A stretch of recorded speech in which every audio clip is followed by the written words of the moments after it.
तुकाराम महाराज या अभंगातनं म्हणतात की आपलं जे कर्म आहे त्या कर्मानुसारच आपल्या जीवनामध्ये घटना घडत असतात. मग ते काय म्हणतात, भोग तो न घडे संचिता वाचुनी, करावे ते मनी समाधान म्हणूनी मनी, मानू नये खेद म्हणावा गोविंद वेळोवेळी, अनेका रुसावे न लागे बहुता, आपुल्या संचिता वाचुनिया, तुका मने भार घातलियावरी, होईल कैवारी नारायण.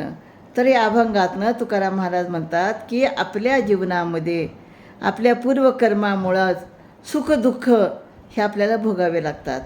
ह्याशी भोग घडत असतात हे लक्षात ठेवावे आणि मनाचे समाधान करावे. म्हणजे आपण हरीचं नामस्मरण करतो, विठ्ठलाचं नामस्मरण करतो, पण आपल्या जीवनामध्ये दुःखच येतात. तर आपले जे पूर्वकर्म आहे, संचित कर्म आहे, त्याच्यामुळेच आपल्या जीवनामध्ये अशा घटना घडतात असं लक्षात ठेवून आपण समाधान मानलं पाहिजे. आणि त्यामुळं कोणत्याही गोष्टीचं खेद मानू नये, दुःख मानू नये आणि आपण वेळोवेळी देवाचे नामस्मरण करीत राहावे. आपल्या संचित कर्मा वाचून कोणतेही भोग घडत नाहीत. त्यामुळं काही झाले तरी इतरावर असू नये. म्हणजे आपल्या जीवनामध्ये काही ज्या घटना घडतात त्या आपल्या संचित कर्मामुळे घडतात. तुकाराम महाराज म्हणतात, जर नारायणावरच सर्व रक्षणाचा व्यवहाराचा भार घातला तर तुमचा कैवार्य होईल.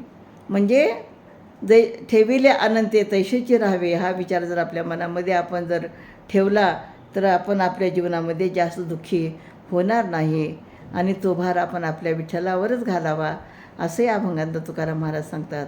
रामकृष्ण हरी.